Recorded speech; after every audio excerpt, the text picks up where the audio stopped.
जब सरकार आई थी तो मैं भी उसी तरफ था और मैंने सुना था जब ये कहा गया था कि न खाऊंगा न खाने दूंगा। 70,000 करोड़ रुपया जो पश्चिम बंगाल का हिस्सा है 2022 से पश्चिम बंगाल को नहीं दिया गया। बार बार सुनने को यही मिलता है कि मोदी जी 80 करोड़ लोगों को 5 किलो राशन दे रहे हैं, 25 करोड़ लोगों को अभी गरीबी रेखा से निकाला गया। वित्त मंत्री महोदया ने कहा कि उनसे पूछा गया कि प्याज के दाम बहुत बढ़ गए हैं। उन्होंने कहा मैं प्याज खाती नहीं इसलिए मुझे दाम मालूम नहीं। 2014 से मुंगेरी लाल के हसीन सपने सामने देखते रहे हैं और उन हसीन सपनों को कब पूरा होता हुआ देखेंगे मालूम नहीं। और उस समय तब बात चलती थी और हम भी खड़े होकर के चिल्लाते थे बहुत सी महंगाई की मार, पेट्रोल डीजल की मार, अब की बात टन सरकार। 80 करोड़ लोगों को जो 5 किलो अनाज देते हैं उसको तो न तेल मिलता है, न मसाला मिलता है, न उसके पास गैस खरीदने की क्षमता है। वो बेचारा क्या करे।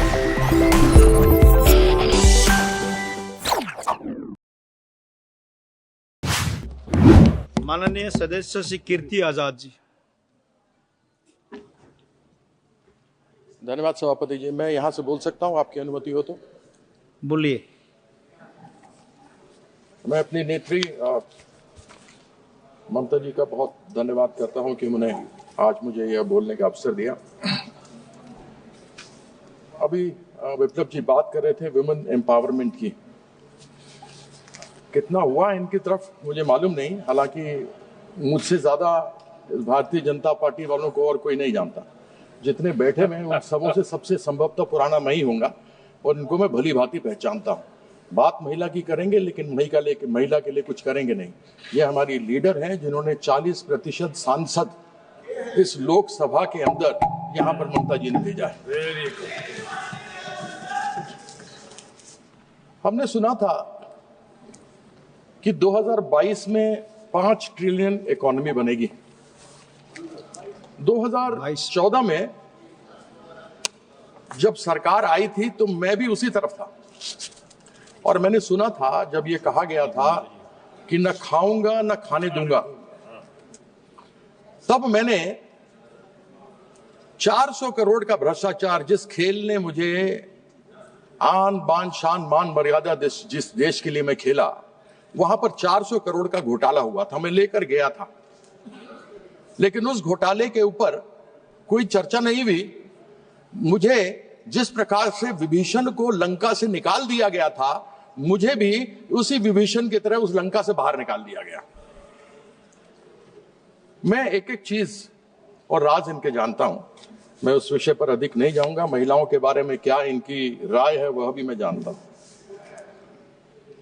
2014 से मुंगेरी लाल के हसीन सपने सामने देखते रहे हैं और उन हसीन सपनों को कब पूरा होता हुआ देखेंगे मालूम नहीं, क्योंकि लक्ष्य ये था कि 2022 में जब अमृत काल होगा, 75 वर्ष हमारे आजादी के पूरे होंगे, तो सबके सर पर छत होगा, नल में जल होगा, नल में जल होगा, गैस होगी, बिजली होगी। लेकिन यह लक्ष्य 2047 पे चला गया। जो 2022 में होना था वो 2047 पे चला गया। इस सदन में कितने जिंदा होंगे नहीं होंगे मालूम नहीं, वो लक्ष्य देख पाएंगे या नहीं देख पाएंगे। यह रूप है, स्वरूप है कि इतना आगे बढ़ा दो कि इंसान पूछने वाला ना रहे। 5 ट्रिलियन इकोनॉमी बढ़ाने की बात है। बात यह भी थी कि 2 करोड़ नौकरियां हर साल लगेंगी।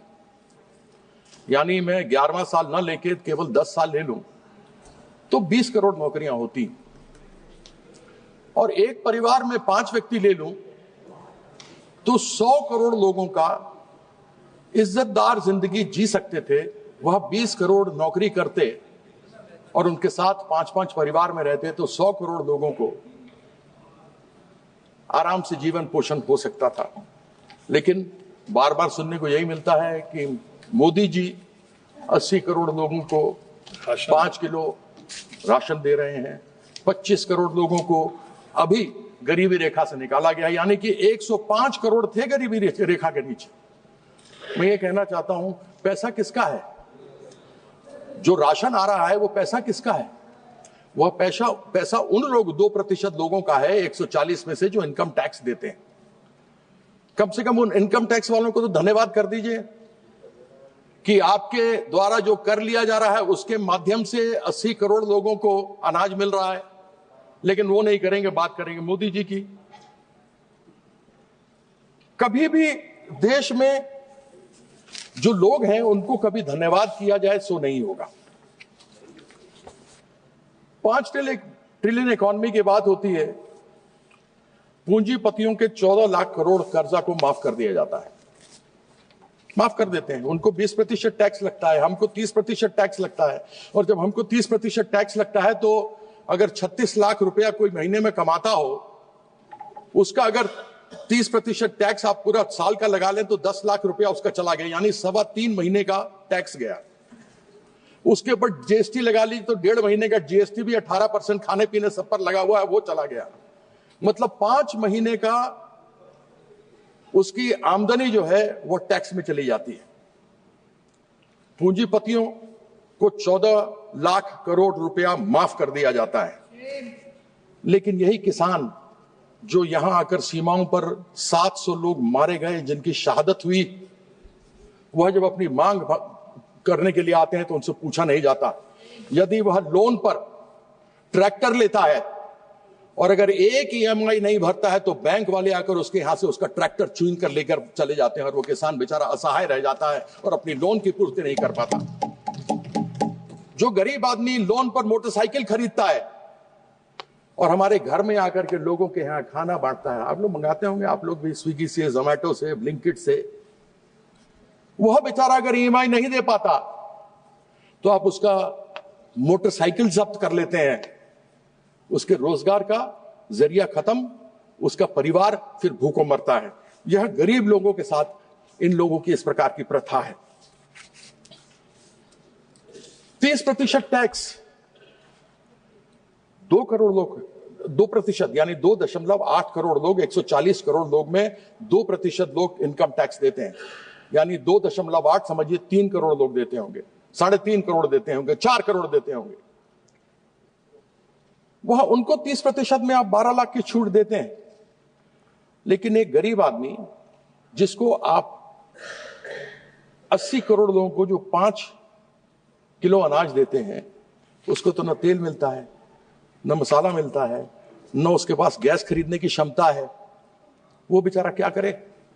ऐसे में जीएसटी पर तेल हो, साबुन हो, घी हो, पनीर हो, दूध हो, आटा हो, चावल हो, सब पर आपने जीएसटी लगाया हुआ है। और वो जीएसटी चाहे पूंजीपति हो, चाहे मध्यम वर्ग का आदमी हो, चाहे गरीब आदमी हो, सबको ही बराबर से देते हैं। अगर डायरेक्ट टैक्स जिसमें फायदा केवल वह 2% लोगों को हुआ जो इनकम टैक्स दे रहे हैं, अगर इनडायरेक्ट टैक्स में यानी जीएसटी में यदि कमी की जाए तो फिर सब 140 करोड़ लोगों को फायदा हो सकता है, उनके खरीदने की क्षमता बढ़ सकती है। लेकिन वो सोचेंगे नहीं। मैंने एक बार पूछा था, यहां राज्य मंत्री जी बैठे हैं, इनसे मैंने कहा था कि आप क्या करते हैं, जीएसटी में कमी क्यों नहीं लेकर के आते हैं? तो मुझसे खड़े होकर इन्होंने जवाब दिया कि पश्चिम बंगाल का भी नाम जीएसटी में है। सर मैंने कहा यहां बैठे हुए उनको दिखाया, हुजूर आपके बिना मैं कहीं जा ही नहीं सकता।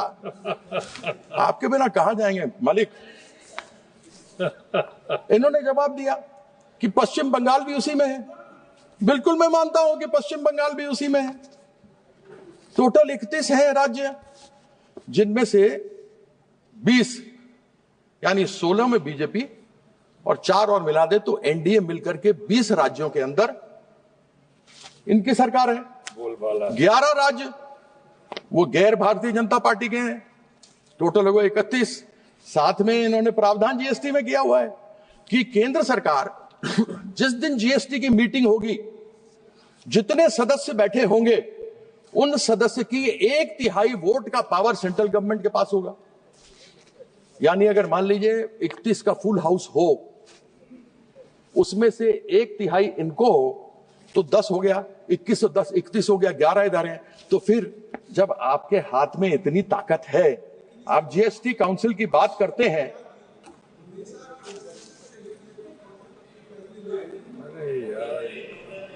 सभापति महोदय यही तो कह रहा हूं, आपने बिल्कुल सही बात कही। आपने कील के माथे पे मारा है डंका, बिल्कुल ठीक कहते हैं। You hit the nail on the head sir. 31 लोग इनके हैं, अगर इनके वोट में 10 मिला लूं तो 21 इनके राज्य, 20 इनके राज्य, 10 उसके ऊपर 31 लोग आए हैं, वो 30, 11 विपक्ष के, तो 30 लोग बैठे हुए हैं। तो फिर तेल, घी, पनीर, दूध, आटा, चावल पर तो ये कम कर सकते हैं क्योंकि इन्हीं की मेजोरिटी है। जीएसटी काउंसिल में तो इनको मेजोरिटी बनानी, किसी और को थोड़ा ना बनानी है। तो आपने जो कहा मैंने सही कहा ना अध्यक्ष महोदय, सभापति महोदय, है ना? Consensus, consensus. आपने जो कहा वही फैक्ट मैंने कही आपके सामने।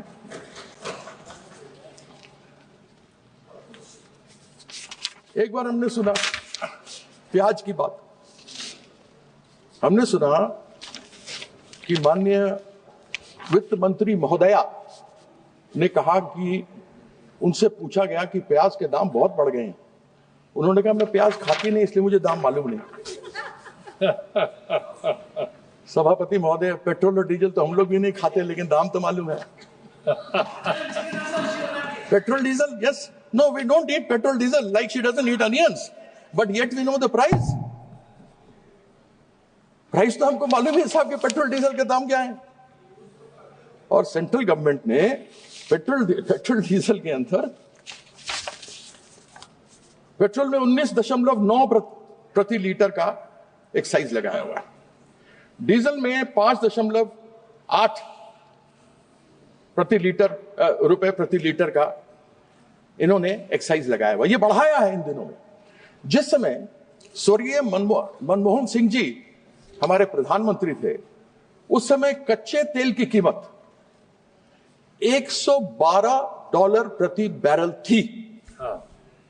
तब उस समय दिल्ली की बात करता हूं, 65 रुपए प्रति लीटर पेट्रोल था। जिस समय माननीय नरेंद्र मोदी जी यहां पर प्रधानमंत्री बनकर के आए, उस समय कच्चे तेल के बैरल की कीमत $60 प्रति बैरल थी। और उस समय तब बात चलती थी और हम भी खड़े होकर के चिल्लाते थे, बहुत हुई महंगाई की मार, पेट्रोल डीजल की मार, अब की बार टन टन टन सरकार। अब वही बोलना पड़ेगा ना, क्योंकि हुआ कुछ नहीं। हम यही बोलते थे। तब था 60 रुपए प्रति डॉलर बैरल। मनमोहन सिंह जी के समय था $112 प्रति बैरल। तब था 65 रुपए। उसके बाद वो 60 से बढ़कर आज हुआ है 225 में 80 रुपए प्रति बैरल। लेकिन पेट्रोल और डीजल सेंचुरी मार रहा है बेचारा विराट कोहली, और रोहित शर्मा मारने में उसको बहुत मुश्किल हो रही है। और 3 साल से सेंचुरी पर बैठे हैं। क्यों नहीं कम करते एक्साइज? कर दे कम, और नहीं तो ले आए जीएसटी में। और फिर इन्हीं की है मेजॉरिटी। 31 राज्य 10% और मिला लीजिए, 31 के 41 में 31 ही है, 31। अच्छा। तो लोगों को बोलना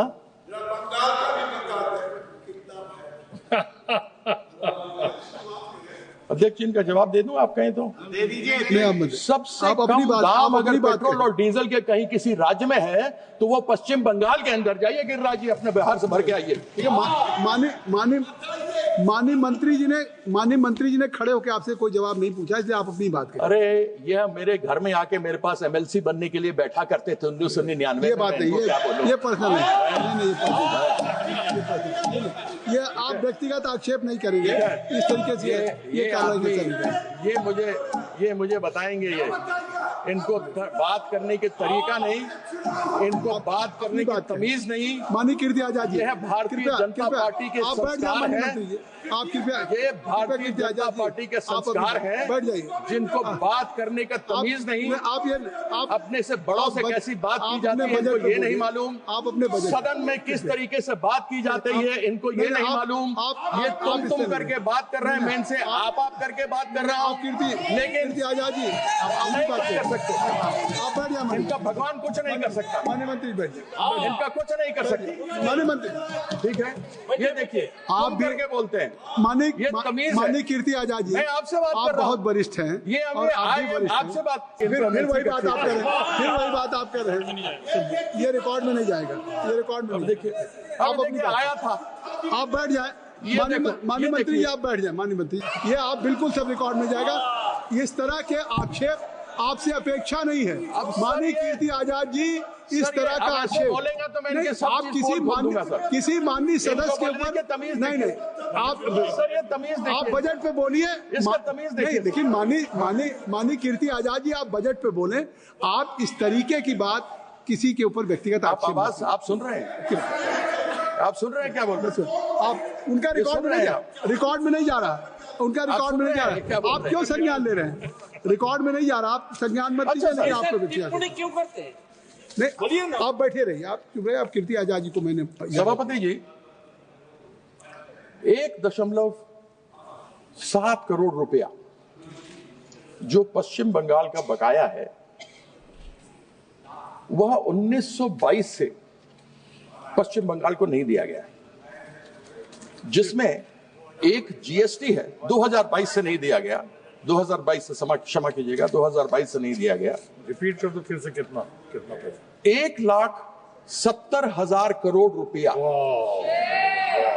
जो पश्चिम बंगाल का हिस्सा है 2022 से पश्चिम बंगाल को नहीं दिया गया। उसमें हिस्सा जीएसटी का भी है। जीएसटी फेडरल इकोनॉमी है तो फेडरल जीएसटी तो आना चाहिए। आपने आवास का पैसा नहीं दिया, वो पश्चिम बंगाल की नेत्री ममता बंदोपाध्याय ने लोगों का आवास को दिया। इन्होंने स्कूलों के लिए नहीं दिया, सर्व शिक्षा अभियान के लिए नहीं दिया, वह भी पश्चिम बंगाल की नेत्री ममता बंदोपाध्याय ने अपने बजट से दिया। करेक्ट। घर नहीं मिले, उसका भी बजट पश्चिम बंगाल की नेत्री ने दिया। इन्होंने आपत्तियां उठाई, आपत्तियों का जवाब दिया गया, यूटिलाइजेशन सर्टिफिकेट दिया गया, सब कुछ हो गया। जीएसटी काउंसिल में बैठक हुई, जीएसटी काउंसिल में बैठक हुई, हेल्थ यानी स्वास्थ्य को लेकर सब बातें हुई। उसमें हमारे स्वास्थ्य साथी जो ममता बंदोपाध्याय की सरकार वहां चलाती है उसको सबसे बढ़िया कहा गया। वह स्वास्थ्य साथी जो महिला, सबसे बड़ी महिला एक परिवार में होती है, उनके नाम से एक कार्ड होता है और प्राइवेट हो या पब्लिक हो, महिला, उनके पति, उनके माँ बाप, उनके सास ससुर, उनके बच्चे सभी किसी भी निकटतम अस्पताल में जा सकते हैं, उपचार करा सकते हैं और डायरेक्टली सरकार की तरफ से पैसा वहां पर हॉस्पिटल में दिया जाता है, इंक्लूडिंग प्राइवेट हॉस्पिटल। लेकिन हमारे जो यहां से मिलता है उसमें अनेकों मानक हैं। छत है तो नहीं मिल सकता, मोटरसाइकिल है तो नहीं मिल सकता, साइकिल है तो नहीं मिलेगा। और 2011 के सेंसस से है, कृपया यहाँ पर सभी को मिलता है। कृपया संक्षिप्त करें, 15 मिनट हो गया जी। मैं खत्म बात कर रहे हैं भाई। अब ये कहते हैं कि साहब इन्होंने मानक तय किया। अब ये मैं जानना चाहता हूं कि संविधान के किस प्रावधान में या किस धारा में ये लिखा हुआ है कि किसी एक रंग का पर आप स्कूल को अगर आप रंगेंगे या अस्पताल को रंगेंगे तभी आपको पैसा मिलेगा? क्या हिंदू धर्म में एक ही रंग है या हिंदू धर्म में अनेकों रंग हैं? हमारे सनातन में अनेकों रंग हैं। यह चाहते हैं कि केवल भगवा में रंग दें, लेकिन भगवा के अनेकों भी रंग हैं। जो महादेव के सिर में चंद्रमा इठलाता है वो सफेद है, सोमवार सफेद है, सफेद रंग है चंद्रमा का। मंगल हनुमान जी का है तो लाल है, बुद्ध प्रकृति है तो हरा है, बृहस्पति देवताओं के गुरु थे इसलिए पीला है, शुक्राचार्य राक्षसों के गुरु थे इसलिए राख है, शनि महाराज हम सब जानते हैं कि वह काले या नीले हैं, और हमारे जो सूर्यदेव है वह इंद्रधनुष हैं, सतरंगे हैं, उत्तर में शिव हैं तो सफेद है, दक्षिण में अयप्पन है तो काले हैं, पूर्व में मां काली है तो लाल सिंदूर और लाल टीका है, पश्चिम में गणेश है तो पीला है। फिर केवल भगवा कैसे मेरा हिंदू धर्म का रंग है, मुझे समझ नहीं आता। Very good. क्या चंद्रमा को भगवा करेंगे? ठीक है। क्या क्या हनुमान जी को भगवा करेंगे? क्या मेरी बहन बेटी मां के सिंदूर, लाल सिंदूर को और लाल टीके को भगवा करेंगे? मेरे पश्चिम बंगाल का रंग सफेद और नीला है। नीला शनि महाराज का रंग है। नीले को ये भगवा करना चाहते हैं 2021 में। तो 2021 में तो जब इन्होंने नीला करने के लिए आया था, जब ये अपना ध्वज गाड़ने आए थे, तो 2021 में तो शनि महाराज का ढैया लग गया। इस बार जो आएंगे ना 2026 में, इस बार 7.5 लगने वाला है। इस चीज का ये आपके एक ध्यान सदस्य रखें। को और बोलना है। मैं फिर आपके एक सदस्य को और बोलना समाप्त करता हूँ। बहुत बहुत धन्यवाद। समय बोलने को बहुत कुछ था, लेकिन मेरे भाई साहब ने समय ले लिया, इस कारण से मुझे अपना वक्तव्य को छोटा करना पड़ रहा। मैं आपका धन्यवाद करता हूँ। धन्यवाद।